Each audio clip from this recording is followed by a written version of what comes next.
자, 오늘 출애굽기 21장 12절부터 36절까지의 말씀을 보면은 모세 율법의 사례법, 사건법으로 우리가 볼 수가 있습니다. 구체적인 사건에 대해서 어떠한 판단 기준을 제시해서 사회 질서를 유지하고자 하는 목적이 있습니다. 그런데 그 핵심적인 의도를 보면은 복수, 무질서를 막고 공의와 보상으로서 공동체를 회복하려고 하는 그러한 의도들을 볼 수가 있습니다. 그래서 첫 번째 나오는 것이 보면은 도피성에 관한 이야기입니다. 자, 사람이 고의적으로 누구를 엿보아서 기회를 잡아서 죽인 것이 아니라 우연히 사람을 죽이게 된 경우에 대해서 어떻게 처리할 것인지에 대한 법을 이렇게 정하고 있습니다. 이런 예들이 있죠. 이제 산에서 나무를 하다가 도끼질을 했는데 그냥 도끼자루가 빠져버린 거예요. 그래서 옆에 있는 사람이 도끼에 맞아서 죽어버린 거죠. 이것은 고의적이 아니고 우발적으로 일어난 살인 사건이 되는 거죠. 또 나무를 하다가 나무가 쓰러졌는데 옆에 누가 그 나무에 깔려서 죽는다든지, 위에서 돌을 굴렸는데 죽이려는 의도가 아니고 어떤 일을 하다가 이렇게 돌을 굴렸는데 거기에 미처 발견하지 못한 사람이 있어서 그 사람이 돌에 깔려 죽는다든지, 이렇게 우발적인 살인이 일어났을 때 그때 어떻게 하느냐, 어떻게 처리하느냐에 대한 그러한 사건법을 지금 율법으로 하나님이 정해서 우리에게 알려주시는 겁니다. 이것을 이렇게 정하신 이유는 뭐냐면 어떤 무분별한 복수, 피해 악순환을 차단하기 위해서 하나님이 이런 법을 마련하신 것이죠. 자, 도피성법은 바로 이런 거예요. 이렇게 고의가 아닌 우발적인 사건으로 살인을 저질렀다. 그러면은 이 사람은 도피성으로 달려가는 거예요. 그래서 이스라엘의 도피성이 요단강 동쪽에 3곳, 요단강 서쪽에 3곳, 총 6곳이 있어요. 그래서 어느 지역이든지 하루 만에 달려갈 수 있는 거리에 위치하고, 그리고 거기까지 길을 닦아놓고 거기에는 누가 사느냐? 레위인들이 살고 있는 거예요. 그래서 우발적, 지금은 없죠. 지금은 뭐 경찰이 와가지고 이제 그거를 조사해서 재판하죠. 재판하는데 대신에 법에서도 보면은 우발적인 거 하고 고의적인 것 하고 이렇게 구분을 하는 거죠. 이 시대 때 같은 경우는 가족들이, 형제가 또는 아버지가 자기 가족이 죽임을 당했으면 가만히 있겠어요? 복수를 한단 말이에요. 그래서 그 피해 보복자로부터 그 사람을 보호하기 위해서 그가 도피성으로 달려가서 그곳에서 문에서 장로들에게 자기 얘기를 하는 거예요. 그러면은 들어와라. 그래서 보호를 하고, 그러나 무조건 보호를 하는 것이 아니고 피해 보복자가 오면은 공정하게 재판을 하는 거예요. 재판을 해서 고의로 그랬는지 우발적으로 일이 벌어졌는지를 재판해서, 우발적으로 고의가 아니고 실수로 사람을 죽였다 그러면은 도피성 안에 살게끔 해줘요. 대신에 도피성과 그 일정 영역만 나갈 수 있지, 거기를 벗어나면은 복수자가 와서 죽여도 죄가 없어요. 그렇게 보호를 하는데, 근데 대제사장이 죽고 나면은 그 사람은 자유의 몸이 돼서 자기 고향으로 돌아갈 수 있게 하는 거죠. 대제사장은 바로 예수님을 의미하는 거죠. 그래서 대제사장의 죽음, 그의 죽음이 그의 죄를 사하는 속죄를 보여주는 거죠. 자, 이렇게 하나님이 이것을 정하신 것을 통해서, 그렇죠. 누군가의 피를 대신해야 되는데 그 피가 누구냐? 대제사장. 대제사장이 누구냐? 영원하신 대제사장 예수 그리스도의 피만이 이 죄를 용서하는 그 값이 된다라는 것을 보여주고 있는 거죠. 자, 이것을 통해서 우리가 볼 수 있는 것이 뭐냐면 우리는 실수를 할 수 있는 존재들이거든요. 나의 실수, 나의 잘못 이런 것들 가운데서도 하나님은 실수한 사람을 그냥 처벌해 버리시는 것이 아니라 피할 길을 내신다는 거예요. 도피할 수 있는 길, 달아날 수 있는 길을 내셔서 하나님이 은혜의 법을 세우는 거예요. 항상 율법은 보면은 두 가지가 있는 거예요. 공의, 살인자를 그냥 내버려두면은 안 되잖아요. 살인자를 처벌함으로 사회의 기강을 바로잡고 하나님의 공의를 세워야 돼요. 그러나 실수했단 말이에요. 그 사람을 동일하게 죽이면 안 되잖아요. 그래서 자비, 공의와 긍휼이 만나는 것이 율법이거든요. 자, 이것을 통해서 또한 우리 교회 공동체, 사회 공동체는 또한 어떠한 생각을 해야 되냐면은 억울한 자가 있단 말이에요. 실수한 자가 있고, 그것에 대해서 회개하고 뉘우치는 자들이 있는데 그 사람들에 대해서 우리가 길을 막아버리는 것이 아니라 그들을 품는 공간이 되어야 된다는 거예요. 도피성은 인간의 실수를 보호하시는 하나님의 자비의 제도였고 대제사장의 죽음, 그것은 죄의 값을 대신 지불하는 속죄의 상징이 되는 것이에요. 그래서 예수 그리스도 안에서 이 제도는 완전한 구원의 실체가 되게 된 것이죠. 그런데 이 말씀을 제가 이렇게 읽다 보니까 좀 독특한 그런 문구가 하나 나와요. 13절 중간에 보면은, 자, 13절 다시 한번 읽어볼까요? 만일 사람이 고의적으로 한 것이 아니라 나 하나님이 사람을 그의 손에 넘긴 것이면 자, 뭐라 그래요? 나 하나님이 사람을 그의 손에 넘긴 것이면, 자, 이 문구가 좀 독특하잖아요. 독특하죠. 도끼질을 하다가 도끼 자루가 날아가서 옆에 있던 사람이 맞아 죽었는데 이건 누구 실수예요? 그 사람 실수잖아요. 근데 하나님이 뭐라 그러시냐면 나 하나님이 사람을 그의 손에 넘긴 것이며, 하나님의 섭리가 있다는 거예요. 한 사람의 실수 혹은 우연처럼 보이는 사건으로 인생이 무너질 때도 있는데, 그런데 그 경우도 하나님이 허락하신 사건이라는 거예요.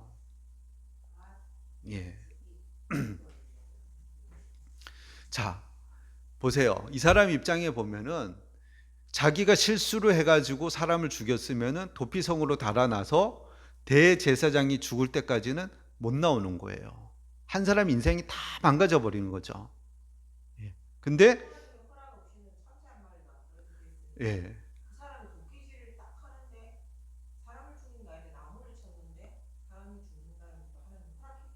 그렇죠. 그러니까 그러니까 그럴 때 우리가 이런 의문을 갖게 되는 거죠. 하나님이 선하시다면서 왜 이런 억울한 일이 생길까? 하나님의 섭리라고 하는데 왜 하나님이 억울한 사람을 만들어서 그가 고통받게 하시는가라는 그런 질문을 던지게 되는 거죠. 근데 그 질문에 대한 해답으로 이제 신학자들이 이런 고민을 했죠. 이것은 어떻게 보면은 후에 뒤에서 바라봤을 때 이 모든 사건 속에 하나님의 섭리가 있었음을 인정하는 것으로 받아들이는 문구로 이렇게 해석을 하기도 하지만, 그러나 문자적으로 이렇게 해석을 하면은 하나님에 대한 억울함이 생길 수 있게 하는 그런 문구가 되잖아요. 우리 입장에서 보면은.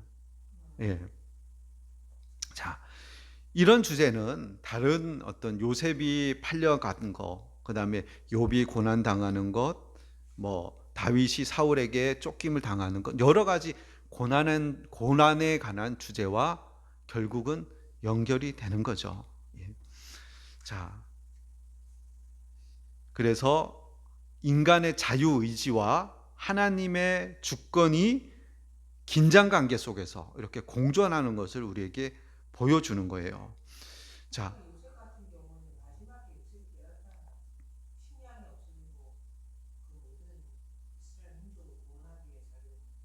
예,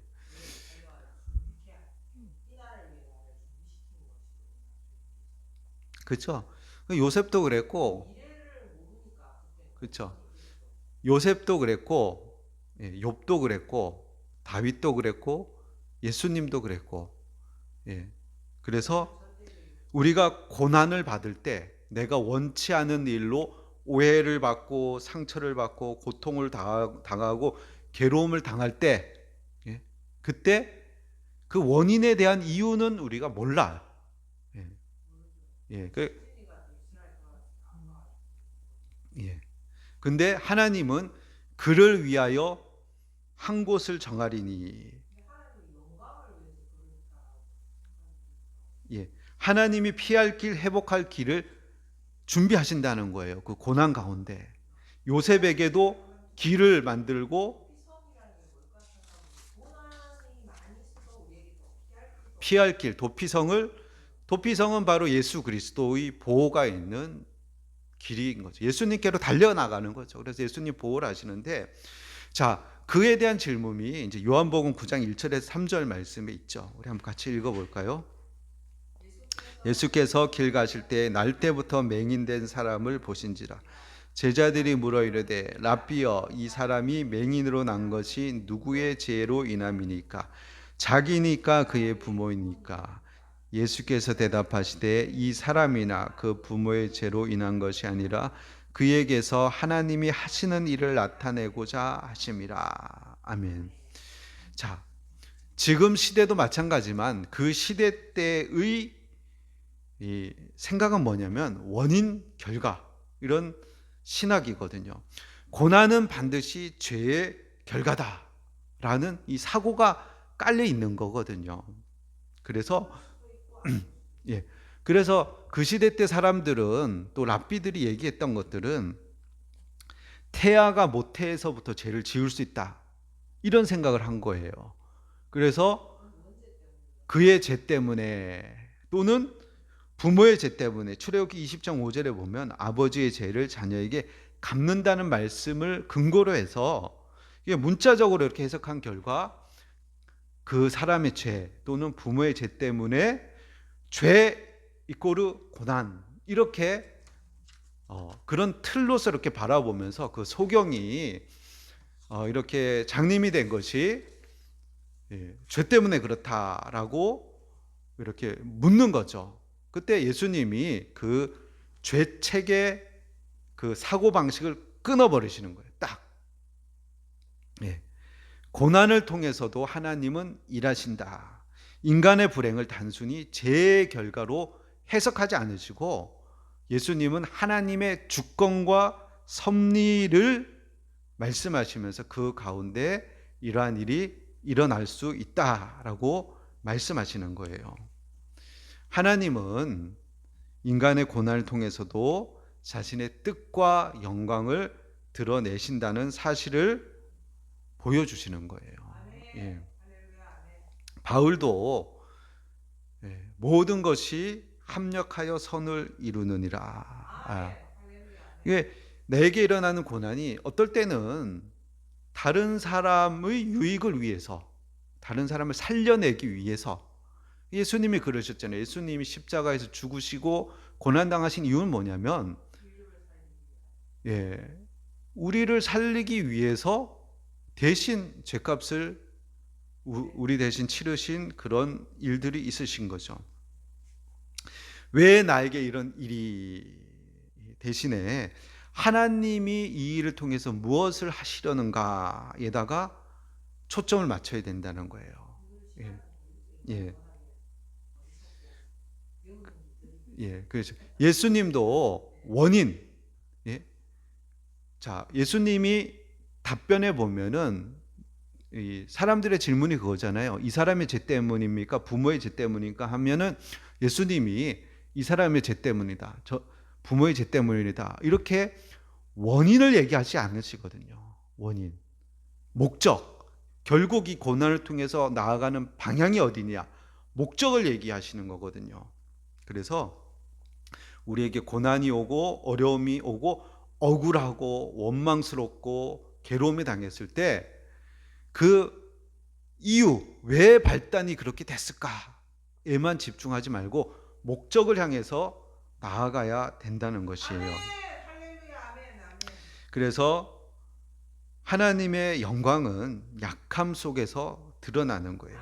맹인의 연약함은 하나님의 능력을 드러내는 통로가 되는 거예요. 고린도후서 12장 9절에 내 은혜가 내게 족하도다. 이는 내 능력이 약한 데서 온전하여 짐이라. 예.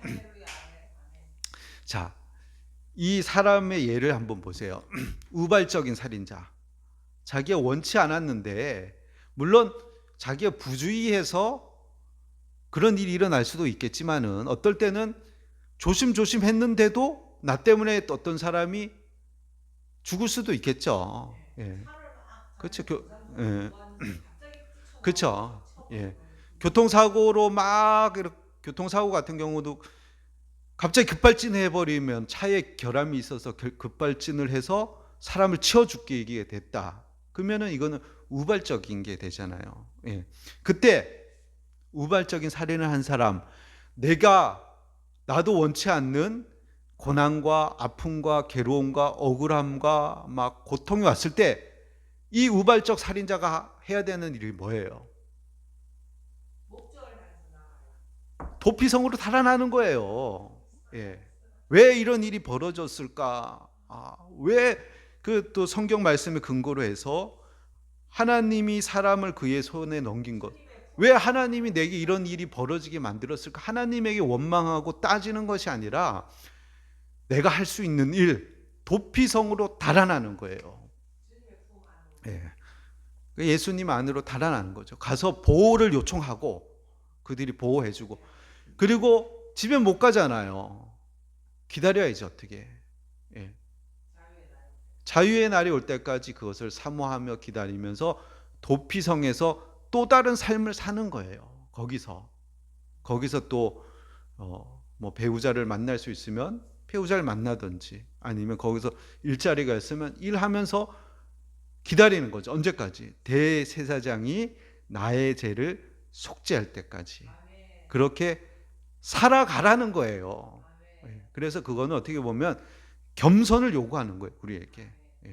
하나님 왜 내게 이런 일이 벌어졌습니까? 라는 질문을 계속 던져봐야 답은 없어요.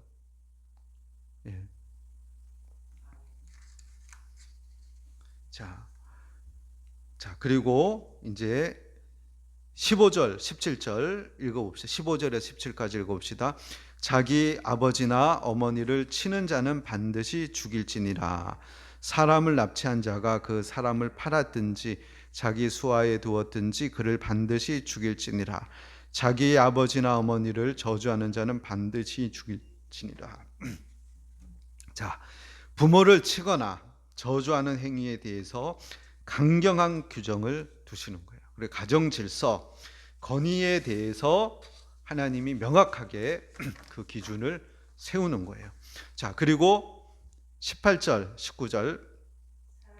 사람이 서로 싸우다가 하나가 돌이나 주먹으로 그의 상대방을 쳤으나 그가 죽지 않고 자리에 누웠다가 지팡이를 짚고 일어나 걸으면 그를 친 자는 형벌은 면하되 그간의 손해를 배상하고 그가 완치되게 할 것이니라.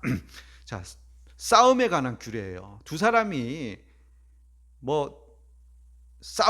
우리도 뭐 싸우게 되잖아요. 싸워서 누가 이렇게 싸웠다. 근데 죽였다. 그러면은 싸우다 죽였다. 그럼 그 사람도 죽는 거죠. 사회법에 의해서 사형에 처해야죠, 당연히. 근데 그 사람이 자리에서 일어났다. 그러면은 배상해 줘야죠. 그동안 일 못한 거, 그다음에 완치될 때까지 배상해 주라는 거예요. 폭력에 대해서. 자, 그다음에 체벌 20절 21절 사람이 매로 그 남종이나 여종을 쳐서 당장에 죽으면 반드시 형벌을 받으려니와 그가 하루나 이틀을 연명하면 형벌을 면하리니 그는 상전의 재산임이라. 아멘. 체벌, 종에 대한 체벌에 대한 규정이에요. 성경은 노예 제도를 결코 찬성하지 않아요. 그러나 3500년 전에 그 시대의 사회, 문화 속에서 종들도 보호를 해야 되는 거예요. 그래서 이런 법들이 있는 거죠. 자, 그리고 22절 말씀 읽어봅시다. 사람이 서로 싸우다가 임신한 여인을 쳐서 낙태하게 하였으나 다른 해가 없으면 그 남편의 청구대로 반드시 벌금을 내되 재판장의 판결을 따라 낼 것이니라. 자, 태아 역시 생명으로 간주되고 보호해서 태아가 죽게 되면은 보상하라는 거예요. 자, 그리고 5절, 23절 에서 25절까지 그러나 다른 애가 있으면 갚되 생명은 생명으로 눈은 눈으로 이는 이로 손은 손으로 발은 발로 된 것은 된 것으로 상하게 한 것은 상함으로 때린 것은 때림으로 갚을지니라. 아멘. 자, 이것을 이제 렉 탈리오니스라고 이제 얘기를 하거든요. 눈은 눈으로 법, 쉽게 말하면 눈으로 법, 동치보복법. 근데 이 문구를 이해할 때 어떻게 이해를 했냐면은 미시나에는 이렇게 이해를 하고 있어요. 미시나가 뭐냐면 기원 후 200년에 기록된 구전율법이에요. 그때 그러니까 예수님은 기원 후, 예수님은 1세기 사람이잖아요. 1세기의 예수님, 그리고 2세기 때 미시나라는 이 율법을 어떻게 이해했는지 구전율법을 기록한 것에 보면은 그 시대 사람들이 이 구절을 어떻게 이해하고 있었냐면은 보복의 상한을 제한한 것으로 이해를 하고 있었어요. 말뜻 이해하시나요?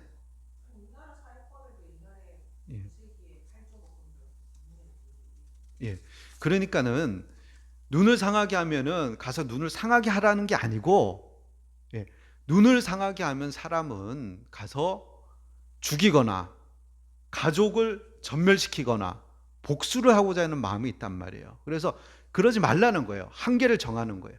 그러면서 눈을 상하게 하면 가서 눈을 상하게 하는 게 아니고 보상을 받는 거예요. 보상받고 그냥 끝내라는 거예요.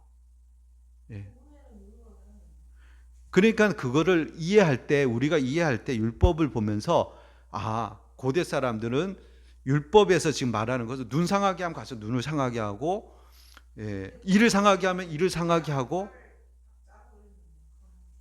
그러니까는 이제 이슬람에서는 지금도 사우디나 뭐 이런 데는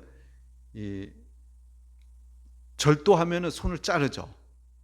근데 그것은 이 법과는 다른 법이에요. 그건 형법. 그거는 절도에 관한 법. 그러니까 이 법은 그 법이랑 다른 법이에요. 카테고리가 틀린 거예요. 절도했을 때는 사회적으로 공의를 세워야 된단 말이에요. 절도가 나쁜 것이고 절도하지 못하기 위해서 붙잡으면 팔을 잘라버린단 말이에요. 그러니까 이거는 보복법이라는 거예요. 보복법. 그래서 복수를 제한하기 위해서 이 법을 제정한 거란 말이에요. 가인 보복을 하지 말라는 거예요. 중국 영화 보면 그렇잖아요. 어떤 가문이 이렇게 피해를 입으면은 그 중에 한 명이 살아남아 가지고는 무술을 연마해 가지고는 고수가 돼서는 또 그 가문에 가 가지고 막 멸하고, 그러면 또 한 명이 또 피해서 달아나서 또 무술 연마해서 또 와 가지고 가문이 또 다 멸절하고, 이런 인간의 심리가 보복하고 복수하고 응징하는 것이 인간의 심리라는 거예요. 근데 이 법이 뭐냐면 그렇게 하라는 게 아니고 그렇게 하지 말라는 거예요. 근데 미시나를 얘기한 게 뭐냐면 이 율법을 보면서 유대인들이 어떻게 이해했냐면은, 예? 눈을 상하게 하면 눈을 상하게 하라라고 이해를 한 것이 아니고 이 율법을 보면서 보복 상한법, 보복을 하지 말라라고 이해를 했다는 거예요. 예. 그것이 뭐 이제 설교 시간에 좀 잘못 좀 세게 이렇게 이렇게 얘기되긴 했는데, 그러나 유대인들은 그렇게 이해했다는 게 아니에요. 왜냐하면 미시나에, 예, 미시나 이 구전 율법에 랍비들이 이걸 어떻게 이해하고 어떻게 적용했는지를 적어놨는데 거기에 보면, 예, 보복하지 말라는 거예요. 예, 그리고 눈을 상하게 했으면 가서 눈 상하게 하지 말고 보상을 받고 그냥 끝내라는 거예요. 예, 자비를 베풀라는 거예요. 보복의 제한선이자 공정한 정의의 경계선이 어딘지를 보여주는 거예요. 예. 사람은 자기 일을 상하게 하면 죽이려고 하는 게 그게 인간의 심리라는 거예요. 그래서 율법은 뭐냐면 공의를 세우는 거예요. 근데 그 공의 속에 자비가 또 포함되어 있는 거예요. 보복을 제한하는 거예요. 예, 예. 자, 근데 예수님은, 자, 예수님은 뭐라고 말씀하시냐면 여기서 더 나가시는 거예요. 자, 마태복음 5장 38절에서 48절까지 읽어봅시다. 또 눈은 눈으로 이는 이로 갚으라 하였다는 것을 너희가 들었으나 나는 너희에게 이르노니 악한 자를 대적하지 말라. 누구든지 내 오른편 뺨을 치거든 왼편도 돌려대며 또 너를 고발하여 속옷을 가지고자 하는 자에게 겉옷까지도 가지게 하며 또 누구든지 너로 억지로 오리를 가게 하거든 그 사람과 심리를 동행하고 내게 구하는 자에게 주며 내게 구고자 하는 자에게는 거절하지 말라. 또 내 이웃을 사랑하고 내 원수를 미워하라 하였다는 것을 너희가 들었으나 나는 너희에게 이르노니 원수를 사랑하며 너희를 핍박하는 자를 위하여 기도하라. 이같이 한즉 하늘에 계신 너희 아버지의 아들이 되리니 이는 하나님이 그 해를 악인과 선인에게 비추시며 비를 의로운 자와 불의한 자에게 내려주심이라. 너희가 너희를 사랑하는 자를 사랑하면 무슨 상이 있으리요? 세리도 이같이 아니하느니라. 또 너희가 너희 형제에게만 무난하면 남보다 더하는 것이 무엇이냐? 이방인도 이같이 아니하느냐? 그러므로 하늘에 계신 너희 아버지의 온전하신가 같이 너희도 온전하라. 아멘. 자, 그러니까 오해하지 말아야 될 게 뭐냐면 랍비들의 전통, 유대인들의 그 전통, 이 율법만 가지고도 이들은 눈에는 눈을 배상과 보상의 원리로 이해했다는 거예요. 예. 그러니까는 유대인들의 율법이라는 것이 무조건 나쁜 게 아니라는 거예요. 예. 그러니까 예수님이 지금 이렇게 지금 눈은 눈으로 이는 이로 갚으라 하였다는 거 너희가 들었으나 나는 너에게 이르노니라고 얘기했을 때 그 사람들의 사고 방식이 뭐냐면, 그걸 듣는 설교를 듣는 사람들의 사고는 뭐냐면 이해하고 있었다는 거예요. 이거를 보복의 상한선이 어디라는 것, 그리고 자비를 베풀라는 것을 율법을 통해서 알고 있었다는 거예요. 악한 사람들이 아니었다는 거예요. 그 사람들이. 근데 예수님은 덧붙여서 얘기를 하는 거예요. 그것에다 더해서 오히려 높은 수준으로 어떤 공의를 세우고 정의를 세우고 자비를 베푸는 것에 더 추가해서 완전해라.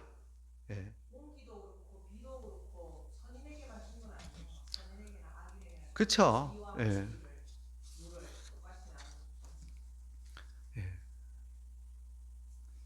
자, 그래서 예수님 원하시는 건 뭐냐면 하늘의 윤리를 우리에게 원하시는 거예요. 이 땅에 정의를 세우고 공의를 세우는 그 윤리에 더 뛰어넘어서 아버지의 성품을 닮은 아들로서 온전해라. 마지막에 그러잖아요. 아버지의 온전하신 같이 너희도 온전하라. 예. 힘들죠. 이렇게 말씀대로 살기가. 율법은 정의로운 인간 사회를 세우려는 법이었고, 정의로운 인간 사회, 정의가 이루어지는 사회, 율법은. 그러나 예수님은 하나님의 성품을 닮은 사람, 오른뺨을 치면 왼뺨도, 겉옷을 벗어달라면 속옷까지, 오리를 가자면 심리까지. 그러니까 예수님을 닮아서 살아간다는 게 결코 쉽지 않은 거죠.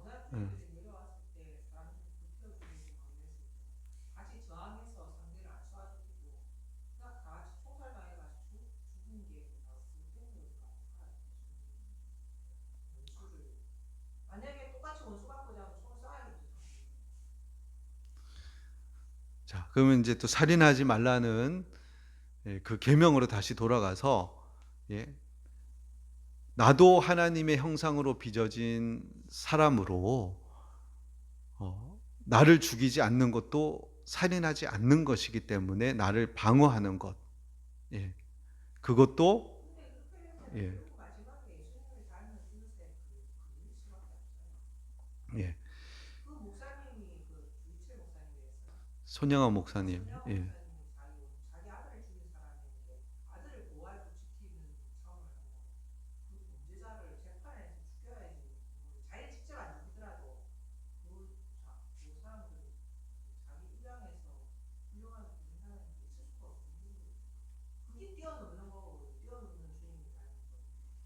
음,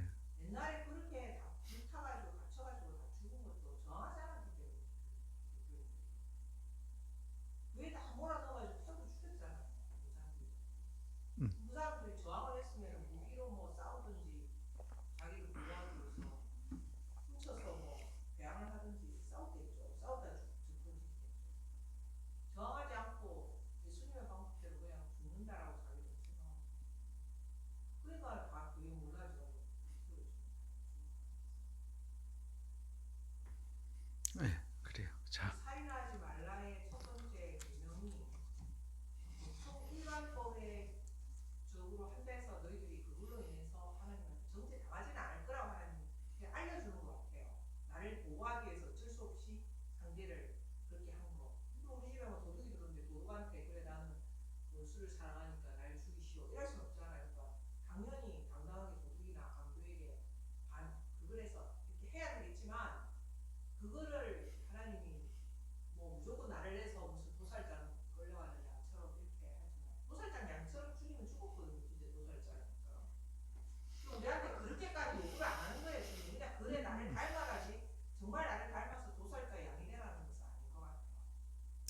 그러니까 이제 그러니까는 이렇게 오늘 율법에서 사건법을 다루잖아요. 그래서 사건마다 이렇게 실제적인 예들을 보여주시면서 우리가 어떻게 적용해야 될지, 어떻게 공의를 세워야 될지를 알려주시는 거예요. 그래서 보면은 사랑으로 하면은 남종이나 여종을 매로 때리면 안 되잖아요. 근데 법은 뭐예요? 때렸는데 바로 죽지 않고 이틀 동안 살아 있으면 면책. 이렇게 허락했다는 거잖아요. 그러니까 그 시대에 또는 어떤 종이 있고 상전이 있었을 때의 그런 어떤 사회의 그 법이라는 거예요. 그런 것들이. 그래서 근데 그 법 속에 근데 다른 곳에서는 뭐 때려 죽인다고 뭐 노예를 때려 죽인다고 처벌받고 그렇지 않았거든요. 로마 시대 같은 경우는 주인의 재산이기 때문에. 근데 그 속에 이제 공의 저기 자비를 이제 하나님이 심으신 거죠. 그렇게 하지 말라. 근데 우리가 자 율법은 보면은 어떤 방향성, 목적, 어떻게 추구해야 될 길을 딱 보여주심으로 사람들이 그것을 향해 이제 나가는 거예요. 그래서 지난 시간에 얘기했지만은 자, 종의 법, 히브리 종 같은 경우는 7년 되면 풀어줘라. 풀어줄 때 그냥 보내지 말고 살 수 있게끔 주라. 이렇게 하면서 법이, 이 하나님 율법이 어떤 방향과 목적을 보여준단 말이에요. 그럼 사람들이 그걸 갖고 고민을 한단 말이에요. 어떻게 해야 되냐 하면서, 그러면서 그 방향으로 나가는 거예요. 근데 히브리 종이 없었어요, 실제로는. 자기 동족을 데려다가 종으로 삼은 그런 예가 없어요. 근데 법은 그렇게 정해져 있는 거예요. 그래서 가야 될 방향과 목적을 보여주는 거예요. 마찬가지로 예수님도 우리에게 하나님의 자녀로서의 성품을 가지면 어떻게 살아야 되느냐를 방향을 보여주고 갈 길을 보여주면서 우리가 그것을 향해 나아갈 수 있게끔 그것을 제시하는 거예요. 누가 나한테 겉옷 벗어달라는데 속옷까지 벗어줄 수가 있어요? 참 힘든 거예요. 근데 그런 방향으로 우리가 보복하지 말고, 복수하지 말고, 원수를 위해서 기도하고 원수를 위해서 이렇게 악을 악으로 갚지 말고 선으로 악을 이기는 방향으로 나아가라. 그것이 하나님의 성품에 걸맞는 하나님의 자녀의 삶이다라는 것을 우리에게 보여주고 제시하는 거예요. 그리고 사건 하나하나에 있어서는 이것을 가지고 적용을 할 수 있도록 우리가 고민하고 그 답을 찾아 나가야 되는 거죠. 자, 그리고 노예의 권리, 이제 26절에서 27절. 자, 그래서 봅시다. 26절, 27절 한번 읽어봅시다. 사람이 그 남종의 한눈이나 여종의 한눈을 쳐서 상하게 하면 그 눈에 대한 보상으로 그를 놓아줄 것이며, 그 남종의 이나 여종의 이를 쳐서 빠뜨리면 그 이에 대한 보상으로 그를 놓아줄지니라. 자, 그래서 노예, 약자를 보호하는 법이에요. 노예라고 막 때리고 막 그러면 안 된다는 거예요. 때려서 잘못 때려가지고 이빨이 부러졌다 그러면 풀어줘야 되는 거예요. 하나님이 이렇게 율법을 제정해 주신 거죠. 그러니까 이 법은 이방인 종, 이방에서 돈 주고 사온 종에게 적용이 됐겠죠. 히브리 종도 해당이 되는데 히브리 종은 없었어요. 실제로는, 실예로는. 자, 그리고 28절에 36절인데 이런 거예요. 구덩이를 열어놔가지고 그 뭐 이렇게 거기에 빠져가지고 뭐 소가 죽던지 이러면은 배상하라는 거예요. 그리고 소가 사람을 이렇게 들이받아서 죽였다. 그러면은 이 소는 죽여버리고 배상하라는 거예요.